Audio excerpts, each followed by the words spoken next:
नमस्कार, मैं हजूम खान। दिन भर की खबरों में सबसे पहले डालते हैं नजर आज के मुख्य समाचारों पर।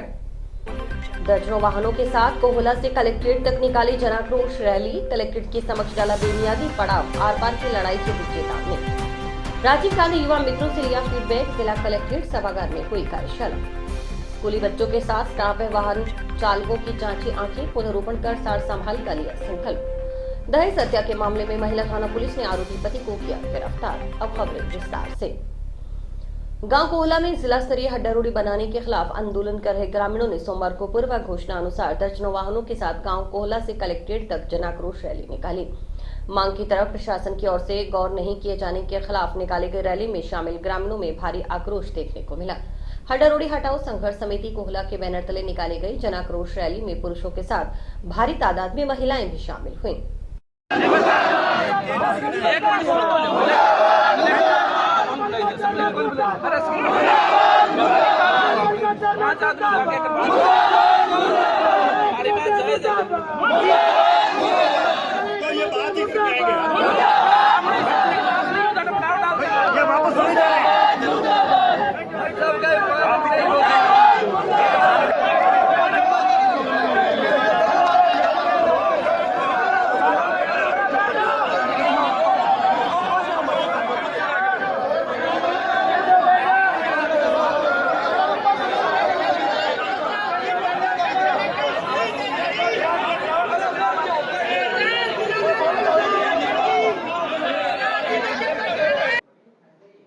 पूर्व मंत्री डॉक्टर रामप्रताप व भाजपा जिलाध्यक्ष बलवीर बिश्नोई सहित भाजपा पदाधिकारी कार्यकर्ता भी जिला कलेक्ट्रेट के समक्ष पहुंचे और मांग को समर्थन दिया। रैली में ग्रामीण ट्रैक्टर ट्रॉली, कार, जीप, दोपहिया वाहन पर सवार होकर कलेक्ट्रेट के समक्ष पहुंचे और कलेक्ट्रेट का घेराव किया। ग्रामीणों ने जिला प्रशासन और नगर परिषद के खिलाफ नारेबाजी की और कलेक्ट्रेट के गेट के पास सड़क पर धरना देकर बैठ गए और सभा की। ग्रामीणों ने कहा कि हड्डा रोडी न हटाए जाने तक वे कलेक्ट्रेट के सामने से नहीं हटेंगे। हड्डा रोडी लेके अजय तक एक ही मांग है, हड्डा रोडी चकवाओ। और सही सही क्या लाग रही हो, अब दे थे माँ बैठे यहाँ सोनी के दिन हमारा माड़ा चले तो दिन थारा मैं इतना माड़ा लियावांगा थे। हड्डा रोडी छोड़ो, कलेक्टर ऑफिस चकान की जगह ढूंढता फिरोगा थे। सीधी सी बात है, दो बातें घूम है, ठीक है नहीं। पहली बात तो कि हम का उपयोग करना सीखो, मैं में अहंकार है। हम का उपयोग करना सीखो, मैं में अहंकार है। और जब मैं में अहंकार हो तो हम में हाहाकार है। भेजिया सोचो नहीं कि मैं ही और मारू मोटो कोनी तो थाने राजा बनाना लड़ा मैं मार में कितनी ताकत है। बट्टू हड्डा रोडी थान चकानी पड़ेगी। जे थान शर्म आवे थारो फैसला लार लेंता तो मैंने 50 दिन हो गया टिल्ला खानता ने अठे यही कोनी एड़ा में, ठीक है। थारी इतनी इज्जत है तो हमारी कितनी होएगी। और थे यहाँ बताओ सरकार के काम की मारे, शासन के हमारा हाथ में कोनी, प्रशासन के मैं हटावा कोनी, ठीक है। प्रशासन से साफ साफ जवाब दे चुकी है कि कोनी हटावा मैं। पुलिस खड़े हाथ में डंडा लिए, बेकसूरों पर मुकदमा है, अंधो कानून है। कानून अंधो कोनी कने दिखे है, गुलाबी गुलाबी नोट दिखे नहीं जो कानून में बदल देख रहे हैं, लेकिन कोनी मार में बहुत हिम्मत है। गुलाबी नोट तो दिखता होगा भले। मैं को देखो हड्डा रोडी चकवानी पड़ेगी थाने। और जे थे ये सोचो कि मैं लारा हो जा तो दो पंक्ति में बी पर भी कहना चाहूं। हमने चलने नहीं दी अंग्रेजों की, हमने चलने नहीं दी अंग्रेजों की। सरकार की तानाशाही क्या चलेगी, सरकार की तानाशाही क्या चलेगी। अभी चल रहे गांधी के नियमों पर, अभी चल रहे गांधी के नियमों पर हमारे सामने भ्रष्ट नेताओं की क्या चलेगी। और हम में भगत सिंह भी जिंदा है, हम में भगत सिंह भी जिंदा है। अब तो गोलियां चलेंगी, गोलियां ही। मैं हमारे गांव कोला से आई हूँ। हमारे गांव में जिला प्रशासन द्वारा अवैध रूप से हड्डा रोडी बन चुके हैं। हमने 3 बार ज्ञापन दे चुके हैं। पहले ज्ञापन में प्रशासन ने हमें कहा था कि हम हड्डा रोडी का कोई ना कोई सोल्यूशन करेंगे, हम जमीन दे देंगे आपको। ये बात हमें लिखित में नहीं दी। दूसरी बार हमारे फिर उन्होंने यही बात की हम पेड़ पौधे लगा देंगे, वो कर देंगे, वो कर देंगे। हमने यही बात कहा हमें हड्डा रोडी नहीं चाहिए। हमें 48 दिन हो गए। अगर प्रशासन है तो हमारी सुध बुध लेने क्यों नहीं आया अभी तक? है यहाँ पे प्रशासन नहीं है। हम पढ़ने वाले बच्चियाँ, मेरे साथ पढ़ने वाली बच्चियाँ अभी भी कहते हैं कि हम कलेक्टर बनेंगे। मैं उनसे यही बात कहना चाहती हूँ, कलेक्टर बनने में कुछ नहीं है। उनके पास इतने स्टार कुछ भी हो पर उनके पास पावर नहीं है जितनी नेताओं के पास है। मैं 12वीं के पास खुद अब नेता बनने के लिए तैयार हूँ, क्योंकि अभी तक प्रशासन बाहर तक नहीं है। उन्हें थोड़ी सी भी शर्म कर लो। आज हमारे साथ इतनी बूढ़ी औरत सारे आज इतनी गर्मी में बैठे तो अभी वो ऐसी में बैठे हैं, उन्हें कुछ तो शर्म कर लो। मैं उनसे यही बात कहना चाहती हूँ, हड्डा रोडी तो आपको हटानी ही पड़ेगी, निश्चित रूप से हटानी ही पड़ेगी। भाजपा जिलाध्यक्ष बलवीर बिश्नोई ने कहा कि नगर परिषद ने अपने स्वार्थ व अपने हितों के लिए जिला स्तरीय हड्डारोड़ी गांव कोहला के नजदीक स्थानांतरित कर दी। नगर परिषद का यह कार्य अनैतिक और गलत है, क्योंकि गांव से चिपटी पंचायत को खाली जमीन में हड्डारोड़ी मंजूर करने से कोहला गांव की करीब 5000 की आबादी का जीना दूभर हो गया है। प्रशासन और सरकार, विशेषकर सरकार और स्थानीय जनप्रतिनिधि इस मुद्दे पर मौन धारण किए बैठे हैं, जबकि ग्रामीण सड़कों पर उतर आंदोलन कर रहे हैं। नगर परिषद हनुमानगढ़ ने जो अपने स्वार्थ के लिए, अपने हितों के लिए हड्डारोड़ी जो कोला पंचायत में कोला गांव के नज़दीक जो मंजूर करने का काम किया है, वो बिल्कुल अनैतिक काम है, बिल्कुल गलत काम है। क्योंकि गांव से चिपटी जो पंचायत की खाली ज़मीन थी, पंचायत की ज़मीन थी, उसमें हड्डारोड़ी मंजूर करने से कोला गांव की जो 5000 की आबादी है उसका जीना दूभर हो गया। प्रशासन और सरकार, और विशेष तौर पर कहूँगा सरकार और स्थानीय जनप्रतिनिधि मौन धारण किए बैठे हैं, जबकि जनता सड़कों पर उतरी है।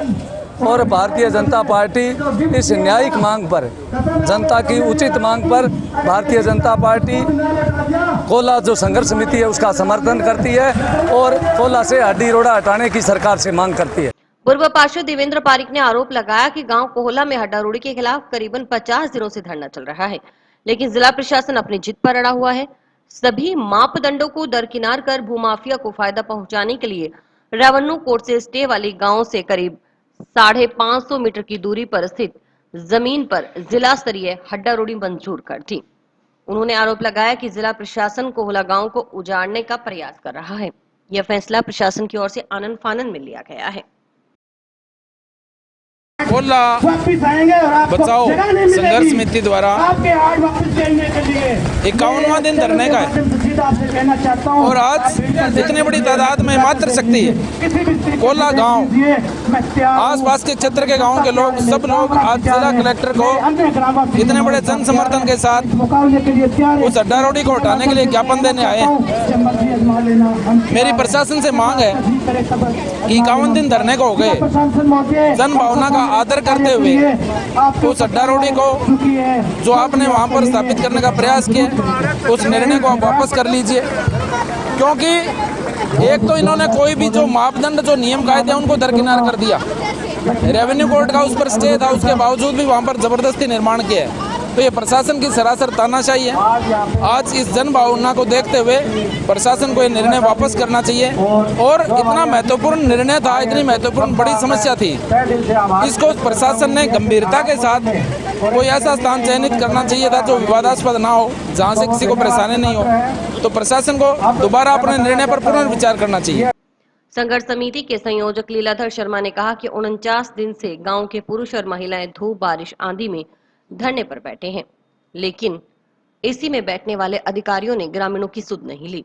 सिर्फ एक बार प्रशासन ने वार्ता करने की औपचारिकता की। उन्होंने चेतावनी दी कि ग्रामीण डटे हुए हैं और हड्डारोड़ी हटाकर ही दम लेंगे। जब तक हड्डारोड़ी नहीं हटाई जाती, कलेक्ट्रेट के सामने डटे रहेंगे। शर्मा ने कहा कि धरना 49 दिन से चल रहा है, लेकिन प्रशासन के कानों तक जू नहीं रही। सोए हुए प्रशासन को जगाने के लिए आक्रोश रैली निकाली गई है। ग्रामीणों ने अब आर पार की लड़ाई लड़ने का निर्णय लिया है। कोला ग्रामवासी जिला स्तरीय अवैध हड्डारोड़ी के विरोध में बैठे, धरने पे बैठे 49 दिन हो गए। आज तक प्रशासन ने वार्ता नहीं की, न कोई हिसाब किताब बिठाए हुए हड्डारोड़ी हटानी है। मैं इनसे पूछना चाहता हूँ, भी आपने जो एक मीटिंग रखी थी वो नकली मीटिंग रखी थी। उस नकली मीटिंग में कोलावासी आने वाले नहीं है। और उस आज 49वें दिन हमने एक आक्रोश रैली, जन आक्रोश रैली लेके कलेक्ट्रेट में, हालांकि बरसात की वजह से, आंधी की वजह से हमारी व्यवस्था खराब होगी, लेकिन फिर भी हम डटे हुए हैं। हम कलेक्टर साहब का घेराव करेंगे, जब तक नहीं हटेंगे, जब तक ये हड्डारोड़ी नहीं हटेगा। वहीं धरना प्रदर्शन के दौरान विधायक चौधरी विनोद कुमार के अग्रसेन भवन में होने की सूचना मिलने पर ग्रामीण अग्रसेन भवन पहुंचे। इस दौरान भारी पुलिस जाब्ता भी वहां तैनात रहा। पुलिस जाब्ते ने ग्रामीणों को विधायक से मिलने नहीं दिया। इस पर आक्रोशित ग्रामीण वहीं सड़क पर धरने पर बैठ गए और विधायक के खिलाफ भी नारेबाजी शुरू कर दी। इसके बाद काफी समझाइश के बाद धरना स्थल पर लौटे।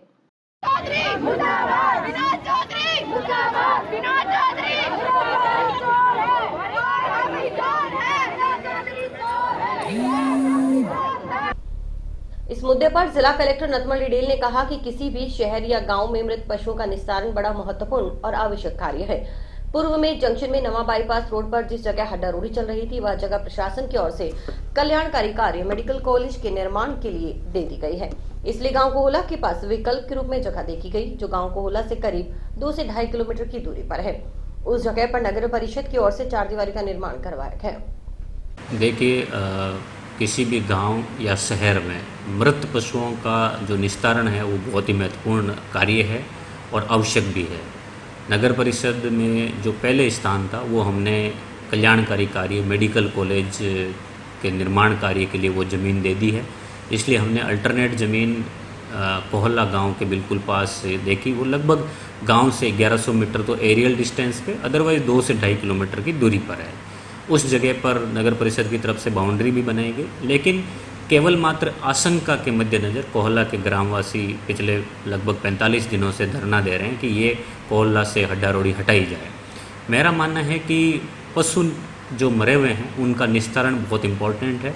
नगर परिषद द्वारा उस हड्डारोड़ी की चिन्हित की गई स्थान पर बहुत ही गहरे गड्ढे भी बनाए जाएंगे, चारों तरफ वृक्षारोपण किया जाएगा। अभी जो 5 फुट की बाउंड्री वॉल है उसको लगभग 15 फीट ऊंची की जाएगी, ताकि किसी भी समय हवाएं अगर आए तो वो गांव को प्रदूषित ना करें, और एक रोटेशन बनने के बाद में वहाँ से किसी भी प्रकार की बदबू भी नहीं आएगी, क्योंकि जो ठेकेदार है वो समय समय पर उनकी खाल और हड्डियाँ अन्य चीज़ों को ले जाएगा।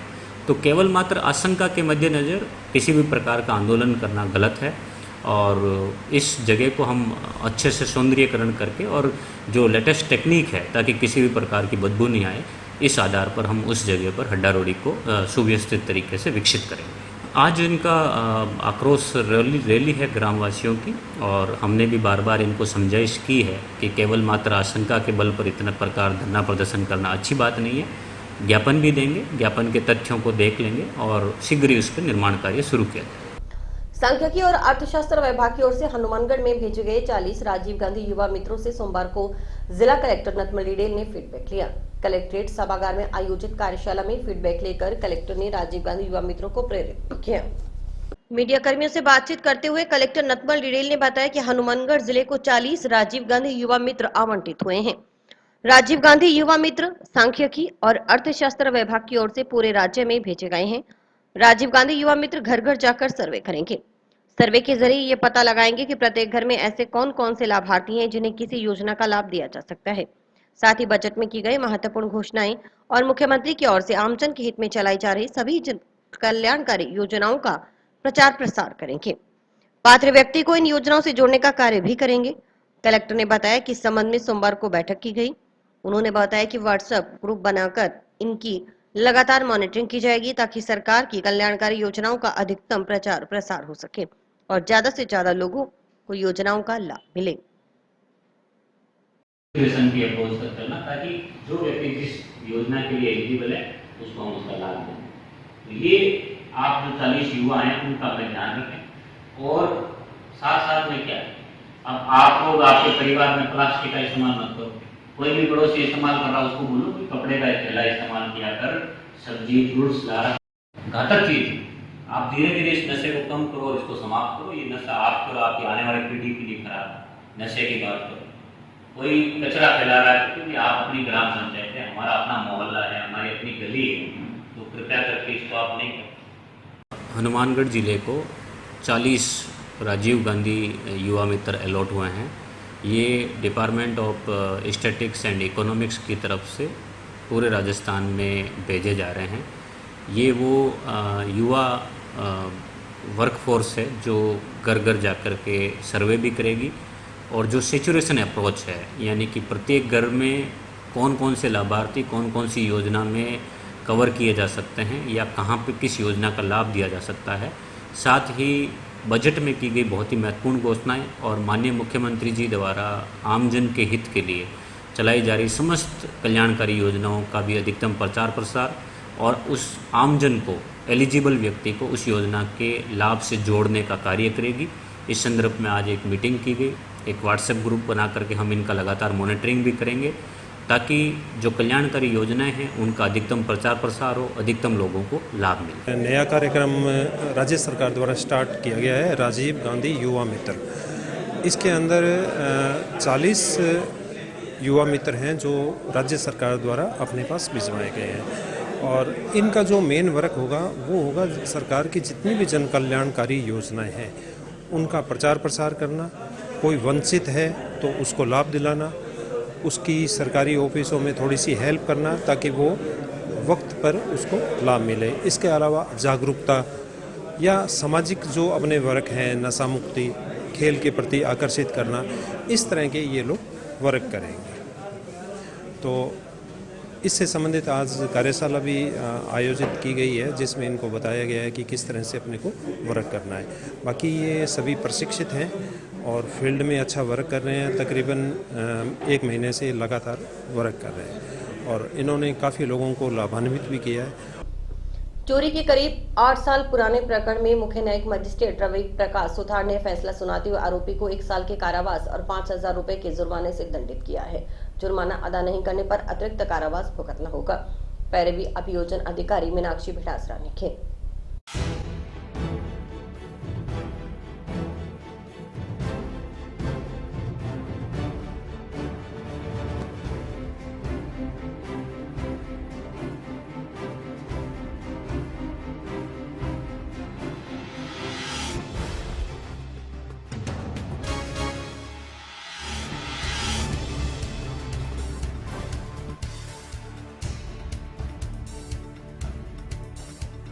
चौबीस 2/2014 को हनुमानगढ़ टाउन और जंक्शन के मध्य बने शनि मंदिर में रात्रि के लगभग 1-1:30 बजे एक चोर मंदिर के अंदर घुसा, जिसे रंगे हाथों पकड़ लिया गया। और पकड़ने के बाद उस चोर ने मंदिर के अंदर लगभग अंदर से 1,500 रुपये और दान गौशाला के बाहर बने दान पात्र से 1,000 रुपये की चोरी की थी, जिस पर मेरे द्वारा प्रथम सूचना रिपोर्ट दर्ज करवाई गई, जिसमें पुलिस ने इस मुलजिम के खिलाफ चालान किया और माननीय न्यायालय ने 2-3 दिन पहले ही अभियुक्त को 1 साल की सज़ा और 2,000 रुपये का जुर्माना लगाया है। और मुलजिम पिछले 7 महीनों से जेल के अंदर बंद है। इसकी न्यायालय ने आज तक जमानत भी नहीं ली।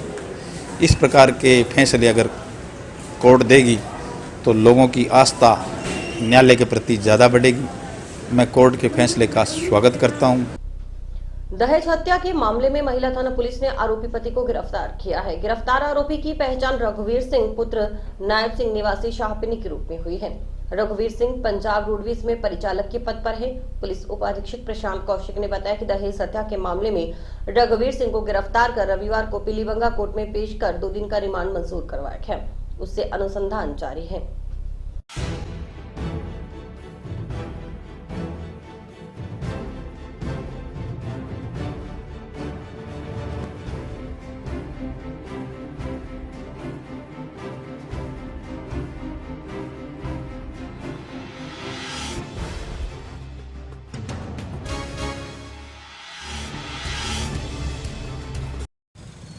ये 3 जुलाई की घटना है। कुलवीर कौर ने हॉस्पिटल में भर्ती हुई थी, उसको जहर पिलाया गया था। इस संबंध में पति सास ससुर के ऊपर मुकदमा कराया गया था और उस मुकदमे में दौरान इलाज इसकी कुलवीर कौर की गंगानगर में मृत्यु के पश्चात इसका पोस्टमार्टम करा के वारिसानों को सुपुर्द किया गया। इसका पति जो है रघुवीर सिंह, वो पंजाब रोडवेज में कंडक्टर है, उसको अरेस्ट किया गया है और कल पीलीबंगा कोर्ट में अरेस्ट करके 2 दिन का रिमांड लिया गया। अनुसंधान जारी है। जंक्शन के आदर्श बाल निकुल सीनियर सेकेंडरी स्कूल में सोमवार को संस्था निदेशक गुरप्रीत सिंह की ओर से अपनी बेटी अनायतप्रीत कौर के जन्मदिन के उपलक्ष्य में राष्ट्रीय युवक परिषद के सहयोग से निःशुल्क नेत्र जांच शिविर लगाया गया। शिविर में कक्षा 5 से 12वीं तक के बच्चों के अलावा शाला स्टाफ और स्कूल के वाहन चालकों की भी आंखों की जांच कर उचित परामर्श दिया गया। शिविर में नेत्र चिकित्सक इंद्रजीत सिंह बराड़ ने निःशुल्क सेवाएं दी। साथ ही विद्यार्थियों और शाला स्टाफ की ओर से विद्यालय प्रांगण में पौधारोपण भी किया गया।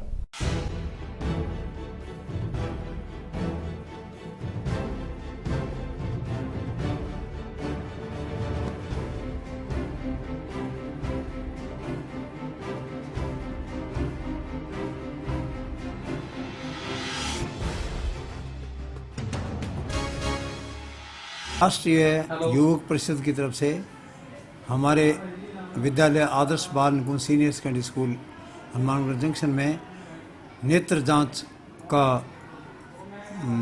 कैंप लगाया गया, जिसमें कक्षा 12 से लेकर के और कक्षा 5 तक सभी बच्चों का नेत्र जांच हुई है।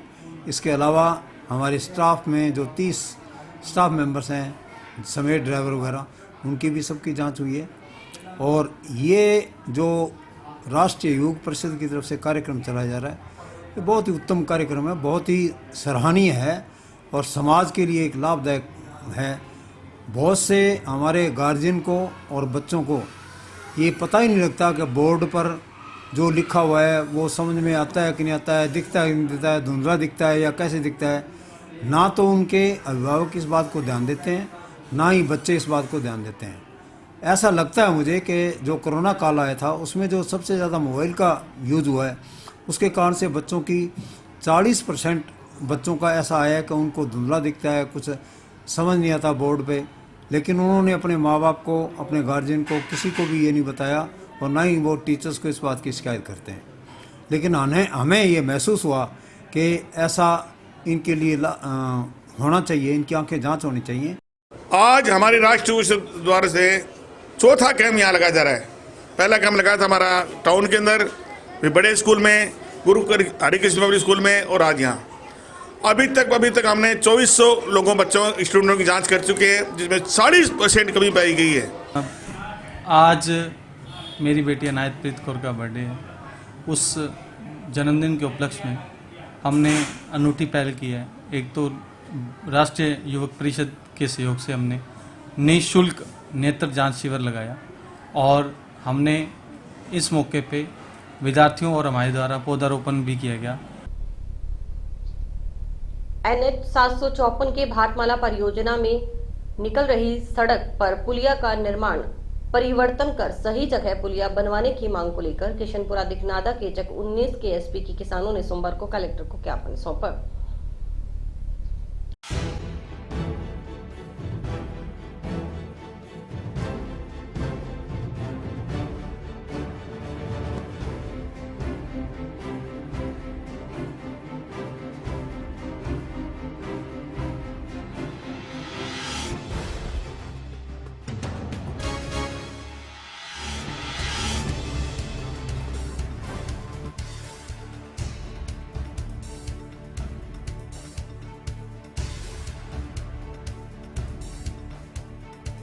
मेरी हमारी मांग है कि हमारा चक्का 19 के एसपी, हमारे खेत में भारतमाला सड़क बन रही है 754 के, उसके लिए रास्ता चाहते हैं हम।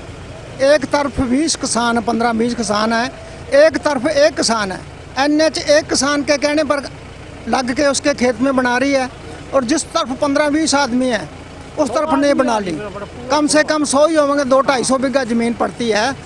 जो गांव से रास्ता आता है उस रास्ते से सीध से बनाना चाहते हैं हम, वो दूसरी तरफ बनाना चाहते हैं हम। हमारा निवेदन है कलेक्टर साहब को मिले हैं कि हमारी सुनवाई होवे, NH अपनी मन मर्जी से ना बनावे, हमारे कहने से सीधा रास्ते को बनाए। जो पत्थर नंबर 123, 318, मरबा नंबर 9, किला नंबर 3 और 4 इसमें बनाना चाहते हैं। निर्माण के लेकर कलेक्टर साहब से मिले, SDM साहब से भी हमने सुबह जब बात की तो SDM साहब ने बोला कि मैंने 3 बार NH वालों को लेटर लिख दिया है, उसके बावजूद भी पुलिया का वो निर्माण नहीं करवा रहे हैं। कलेक्टर साहब ने हमें आश्वासन दिया कि तुरंत प्रभाव से आपका जो पुलिया जहां आप बनवाना चाहते हो वहां मैं आदेश जारी करवा दूंगा। और अभी वक्त है एक ब्रेक का।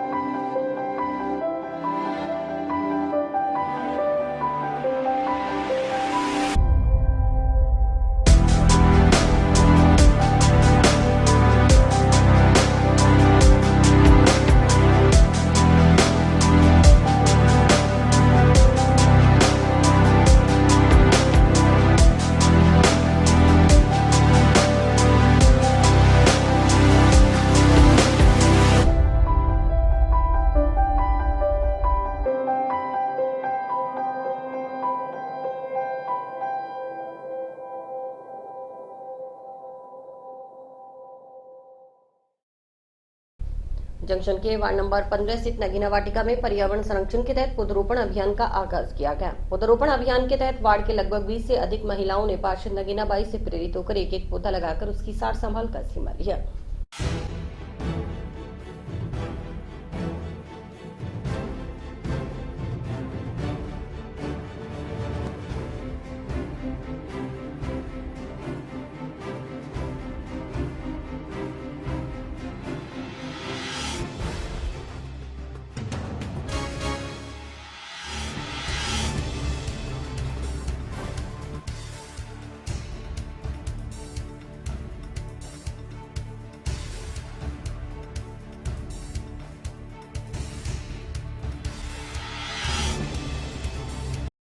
आज वार्ड नंबर 15 में नगीना वाटिका पार्क है। इसमें सभी ने मोहल्ला वासियों ने मिलकर के मैंने पौधारोपण किया है कि सावन का महीना है, इसमें जो भी पौधा लगता है लगाते हैं वो बढ़िया लगता है पौधा। और मेरी यही कामना है कि हर पार्क में, हर सड़क पे, हर जगह पौधे होने चाहिए। पौधा है तो ही जीवन है इंसान का। पौधे से बहुत कुछ मिलता है, हमारे को छाया मिलती है, फल मिलता है, पौधे से बहुत कुछ मिलता है। बच्चे छाया में बैठते हैं, इंसान छाया में बैठते हैं, पशु छाया में बैठते हैं। तो मैं हाथ जोड़ के विनती करती हूँ सभी शहरवासियों से कि हर इंसान एक पौधा लगाए और उसकी पालना करे।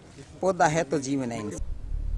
75वें आजादी के अमृत महोत्सव के तहत उज्जवल भारत उज्जवल भविष्य कार्यक्रम का जंक्शन स्थित अग्रसेन भवन में आयोजन किया गया।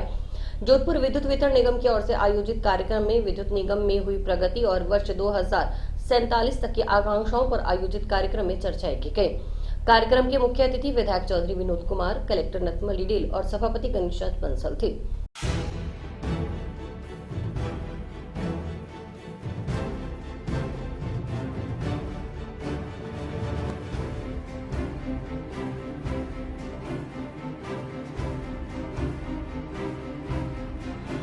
और 30 सितंबर आने में हमारे पसीने छूट जाते हैं। किस तरह से हम बिजली की सप्लाई मेंटेन करते हैं, जिस सूत्र थर्मल से हमारी जो बिजली की लाइनें आ रही है, उन लाइनों को आज 3 साल से मैं ओवरलोड देख रहा हूँ। हमने उनसे निजात पाने के लिए 400 kV का डिजाइन किया, स्वीकृत करवाया, लेकिन अभी तक उसके बनने में समय लगेगा। अब तो ये कार्यक्रम 2047 लेके आए हैं, इनके अंदर आने वाले सालों में बिजली के अंदर क्या परिवर्तन होंगे उसके बारे में आपको विस्तार से बताया जाएगा। तो इसमें मेरा व्यक्तिगत ये सुझाव है कि अपने यहाँ से एक इंदिरा गांधी नहर परियोजना, जिसमें 8,000 से लेकर 13,000 क्यूसेक तक पानी चलता है, तो इसमें 60 दिन का समय ऐसा होता है जिसमें पानी की हमें बहुत कम जरूरत रहती है।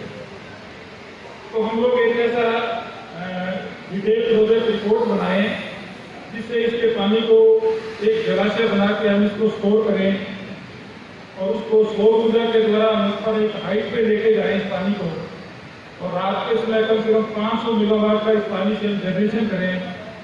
तो रात की जो समस्या है हमारे बिजली की, वो समस्या दूर की जा सकती है। प्रोजेक्ट की जो कॉस्ट है वो कम से कम 1500 करोड़ रुपये है। हो सकता है डीपीआर बनने के बाद में कम हो, ज़्यादा हो, लेकिन हमने अनुमानित लागत लगाई हो 1500 करोड़ रुपए की लागत है। बधाई देता हूँ कि आप इस क्षेत्र में प्रगति कर रहे हैं, समस्त उपभोक्ताओं को बिजली उपलब्ध करा रहे हैं, जिसके लिए आप बधाई के पात्र हैं।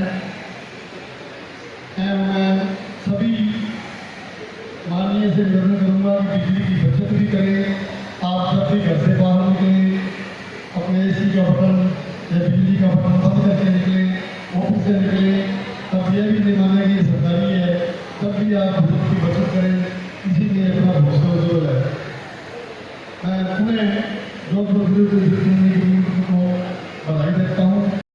आज का ये जो कार्यक्रम उज्ज्वल भारत उज्ज्वल भविष्य 2047 भारत सरकार की ओर से जो प्रायोजित किया गया है, इस कार्यक्रम का मुख्य उद्देश्य है कि आने वाले वर्षों में हमें हमारे पारंपरिक जो सोर्स हैं बिजली उत्पादन के, उनसे हट के हमें गैर पारंपरिक सोर्स की तरफ जाना पड़ेगा। उसमें दिन के समय जो हमें सौर ऊर्जा के द्वारा बिजली उपलब्ध होती है, तो रात के समय हमें जो दिक्कत आती है, तो उसके लिए हमें वैकल्पिक सोर्स ढूंढने के लिए